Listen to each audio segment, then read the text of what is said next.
শিৱসাগৰত বানৰ সংহাৰী ৰূপ এতিয়াও চৌদিশে কেৱল পানী আৰু বোকা এই প্ৰলয়ৰ মাজতেই যে নিশব্দে হেৰাই যাব ধৰিছিল অসমৰ চহকী ইতিহাসৰ এক বৃহৎ অংশ শেহতীয়া বানত শিৱসাগৰৰ ঐতিহাসিক মেডিজান জগলা সত্ৰ আৰু জাজিৰ কেইবাখনো সত্ৰৰ লগতে বুৰ গৈছিল অঞ্চলটোৰ বহু লোকৰ বাসগৃহ কেইবাদিনো ধৰি বানৰ বোকা মাটিৰ তলত পুত গৈছিল 1068খনকৈ সাঁচি পাতৰ পুথি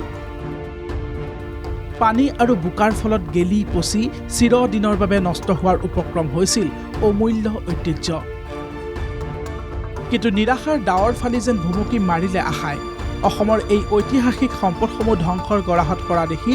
ৰৈ থাকিব নোৱাৰিলে মাজুলীৰ গড়মূৰ খুনাচুক গাঁৱৰ নিবাসী প্ৰখ্যাত চিত্ৰশিল্পী তথা ঐতিহ্য সংৰক্ষক দিগন্ত হাজৰিকা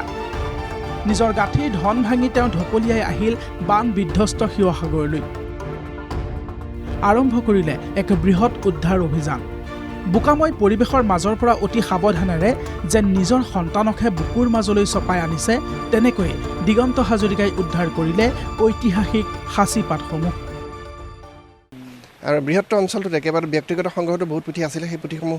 নষ্ট হৈছে আৰু সেই তিতি থকা অৱস্থাৰ পৰাই মই চালোঁ তাত চেষ্টা কৰি চালোঁ যে সংৰক্ষণ কৰিব পৰা যায় নেকি 965খন পুথি সংগ্ৰহ কৰি তাতেই বহুত পুথি মই যিখিনি আংশিক বেয়া হৈছিল সেইখিনি মই তাতে ঠিক কৰি থৈ আহিছোঁ আমাৰ লগত যিহেতু বিভিন্ন ধৰণৰ ৰাসায়নিক আছিলে সেইখিনি আমি কৰিলোঁ কিন্তু সৰহসংখ্যক পুথিয়ে তাত সেইটো পৰিৱেশত সেই পৰিস্থিতিত কৰা সম্ভৱ নহয় মোৰ মাজুলীত যিহেতু এটা নিজা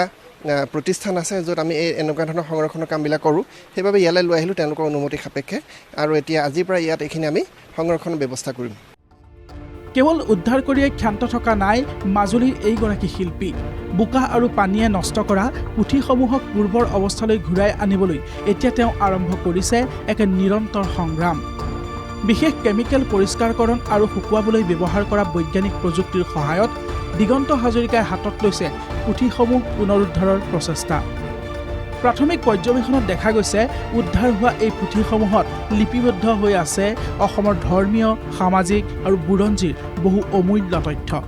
বহু ঐতিহ্য বহনকাৰী এই পুথিসমূহ এইদৰে সংৰক্ষণৰ দায়িত্ব লৈ সুখী দিগন্ত হাজৰিকা এখন খুব ডাঙৰ এখন মহাভাৰত পুথি আছে কাইথেলী লিপিৰে লিখা আৰু তাৰ বাদে বিভিন্ন ধৰণৰ জ্যোতিষৰ আছে ব্যাকৰণ আছে আৰু ৰামায়ণৰ